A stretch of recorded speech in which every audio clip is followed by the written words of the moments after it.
So the online portion of qualifying for the GT Sport Nations Cup Manufacturer Series has very recently finished, and probably the biggest piece of news is that the series has seen its first ever female qualifier. Only the third ever female qualifier for any Gran Turismo live event ever, and the first in GT Sport history. And that's Emily Jones, who joins me now today, and we're going to have a quick chat with her about how things are going and the life of being a female racing gamer. So, Emily, how are you doing? Yeah, it's good. Thanks so much for having me on, having a chat. It's weird with the time zones. It's very early in the morning Yeah, here in Melbourne, Australia. So just waking up, but otherwise, yeah, I'm doing pretty good. cool. I'm on the other side of the coin. It's very late here in the UK, and I'm ready to go to sleep. So we'll somehow muddle Sorry. through the tiredness between us. So you are the first ever female qualifier of a GT Sport live event, and how does that feel to be the standard bearer? Yeah, it's pretty crazy. I guess I've not really thought about it a huge amount. I'm just kind of, I guess, kind of explaining kind of how I decided to kind of qualify for it. I was invited to Tokyo World Tour and also Sydney World Tour um, as a kind of like amateur driver, kind of content creator. And that was like the worst experience for me. I really hated it. And I got super jealous. So I was like, I hate this. I hate being referred to as an AM driver. So I'm going to have to learn how to play Gran Turismo and then qualify for it. So that's what I've been doing this year. And yeah, it's pretty exciting. I've like been pretty focused on qualifying through the first half of the year. Um, yeah, it's exciting. I'm excited. Yeah. Yeah, and you've got a fair few tough competitors in the region as well. I mean, you've got Matt Simmons, who's a GT Academy finalist. You've got Cody Latkovsky, who is almost perpetually on the podium at these things. You've got a few other chaps like Simon Bishop, who's won the manufacturer series, I think, in Paris with the Toyota. So it's not particularly an easy task to do. And you've said it's essentially your first season racing GT Sport. How have you found such speed so quickly? Yeah, so it's been a combination of things. I guess the first thing with our region, Oceania, as a region, I feel like we're definitely the least strong out of the five regions. We know it. We're aware of it. We get a lot of we get a bit of flack from the other regions, especially EMEA sometimes.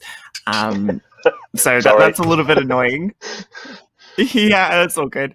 It's just like the top people in EMEA being like, ugh. Sometimes you have like Twitter comments being like, I won a race. I got knocked to the back of a race and did my like best race ever and like drove through and won. And because I got knocked to the back, the total time for the race was like 30 seconds slower.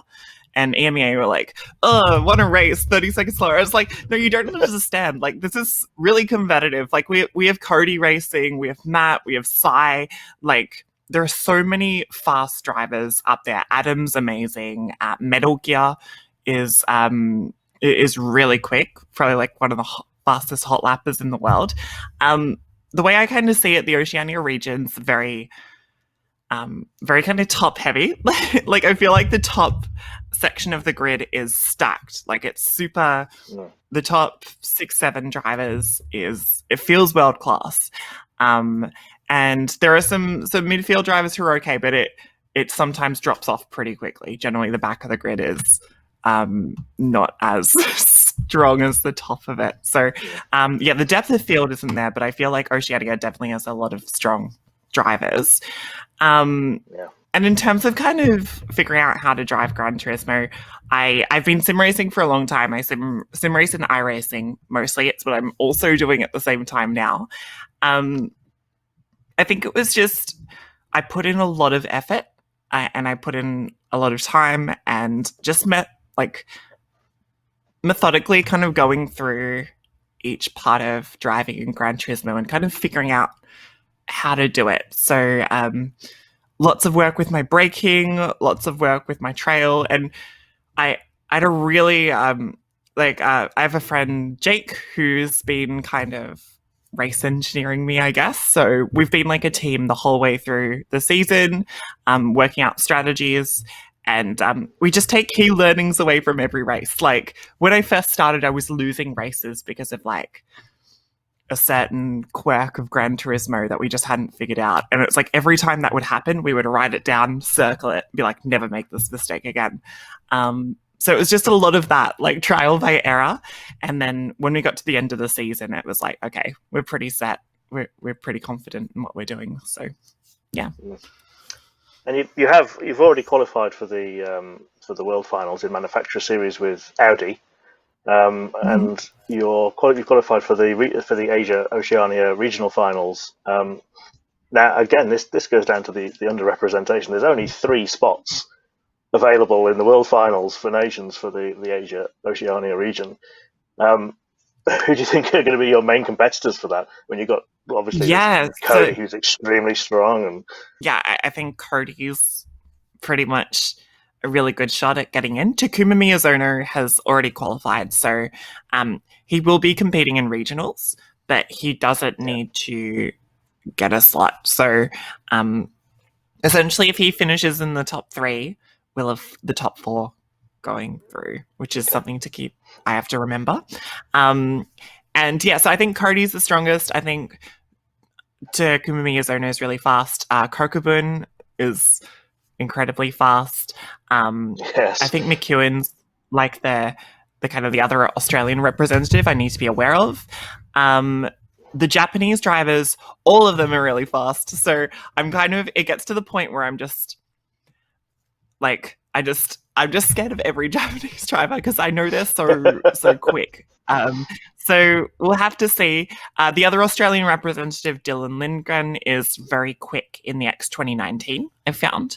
So I think he'll be strong as well. So yeah, it'll be interesting. I'm really nervous about the regionals. Actually today, so I'm not sure, I didn't know this when I was watching it, but a lot of the preparation's done before the race weekend. So I'm doing car selection today. So we're going to be driving in different cars in certain races. So I need to decide my cars now, which is like weeks out before the actual race. So it's just like bop testing and trying to work out what's best. Yeah, it's exciting. Yeah.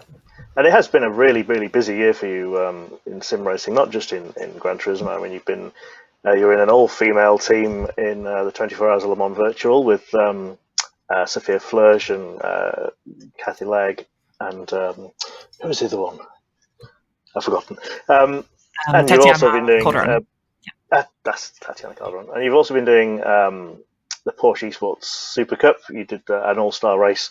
I think a couple of weeks ago. Again, you ended up at the back and came through to win and beat Jaroslav Honzik at the finish there. So, I mean, have you been able to juggle between all these different platforms and all these different cars and the quirks of various games and simulators? Have you been dealing with that?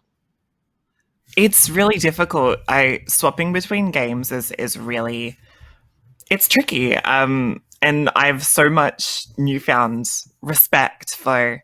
There are some sim racers who jump between different, compete in Gran Turismo, compete in Forza, compete in project cars. The fact that they can do that, I have so much more respect for after having to do it this year. In terms of the Porsche race, it was awesome. It was like a bunch of content creators having a bash. It was like very similar, I would say, to the Pro-Am races in Gran Turismo World Tours. So a lot of kind of maybe AM drivers. I mean, everyone's pretty good. But I guess apart from maybe like Jardier, I'm probably the only one in that grid who also is trying to win at an esports level, if that makes sense. So most of it were content creators being like, I race competitively, but I just want to win races. I want to do my best. Whilst I guess I'm coming into it with the mindset of I want to I'm doing this to win. I'm very serious with my goals. I'm competing in the World Championships of Gran Turismo, so it's like I can't lose this Porsche race to content creators. So I was like, I need to make sure I practice and win. But yeah, I won it from the back, which is really cool. With Le Mans, it was amazing. I've actually got like that sign up on my wall, which is really cool. Sophia, Tati, and Catherine was so awesome to work with. That sign there. It was very exciting, and they were just so cool. Like I remember, we prepared for about 2 weeks before the event, so it was just kind of doing laps, and we had race engineers on comms with us, just going through data and making changes, being like, change this, change that, and it was just really, it's really cool, and it was also a kind of moment that these are 3 female drivers that I kind of look up to. I'm inspired by in terms of how they race on the world stage. And it was a really, how do I say it? They were very similar to myself. It was like very like, oh, I wonder how they kind of act, how these professional racing drivers act. And then we got in a group WhatsApp call, and it's like, oh, they're kind of going through the same issues that I am in sim racing, which is like, they're very focused on racing, and they're amazing drivers. But yeah, there's also kind of other issues that maybe male drivers don't have to put up with. So yeah, it was really good. It was an eye-opening experience. Yeah. Do you think that that your appearance in the GT Sport World Finals is going to inspire other female drivers as these real world female drivers have inspired you? I mean, I have no idea. That would be amazing. Like that, if more girls pick up racing, that would be so cool. I don't know. I have no idea how many.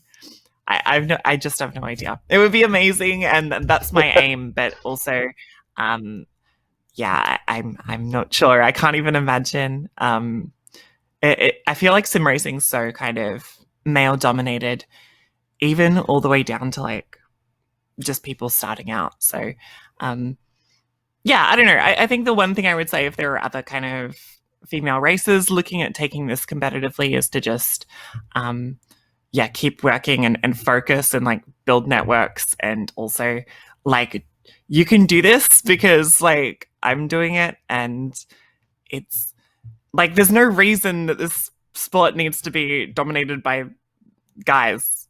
Like it is, but there's no reason it should be. Like, yeah. Yeah, I mean, it's the same in real world motorsports. There is a very significant and obvious male domination in real world motorsports. But as you said, there is no real reason why it has to be the same in the esports world. And this is obviously something that the esports could lead on. It could be something that brings more and more women into racing. Yeah, I think so. And I think it's kind of, I think we've seen in esports, like I think we've seen a real resurgence, or a real kind of growing kind of base of female esports athletes over the last kind of couple of years playing CS, Rainbow Six, all of League of Legends, these kind of games. And it's like, I feel like we could see the same thing in motorsport. Often, like, I feel like a lot of the annoying things of racing, which is like, having to travel for ages to a racetrack and like get into sweaty race gear and like kind of get all greasy and have like kind of generally older guys being like, yeah, this is the car, it does this, and like kind of just, you just kind of get treated, I don't know, it's a very super masculine environment when you're racing at a grassroots level often. But I feel like sim racing doesn't have that. It's like, you can do it from your own home. I do it on my lunch break if I'm bored. It's kind of awesome. So I feel like anyone can do it. Gran Turismo says driving is for everyone at the start of the game. And I very much I kind of live by that statement. So yeah. Cool. And you have had previous experience in real world motorsport as well. I believe you've driven karts, and I think Formula V Australia as well. Is that something you'd be Yeah, looking so I to get raced back to maybe at some point? yeah, maybe we'll see. I raced karts for many years, and then I raced open wheelers for a couple of years as well, and got a few wins, won a championship in it, which was really cool. But yeah, it's like money is the issue, I guess, for all of us. So um, I would like to get back to it, but I also I was pretty done with the series that I was racing. So if I went back, I would want to go to a higher level of series, which requires Yeah. more money.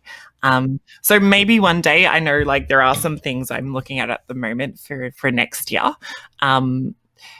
but yeah, we'll have to see. I think the other thing that other people often people are like, oh, you're sim racing, you should try it in real life and stuff. And I have to remind myself sometimes, it's like, I've been go-karting since I was 10 years old. I've spent much more of my life actually racing than I have sim racing. So it's I have those moments I'm like, oh yeah, I have to remind myself, this is still fairly new. I'm still trying to get my head around not actually being in a race car. So yeah. Excellent. Well, thank you very much for your time, and we all at GT Planet wish you the best of luck in the regionals and of course in the World Finals later in the year. Thank you for joining us, Emily Jones. Yeah, thanks so much. And I hope to catch up with you when there's a world tour, hopefully, fingers crossed.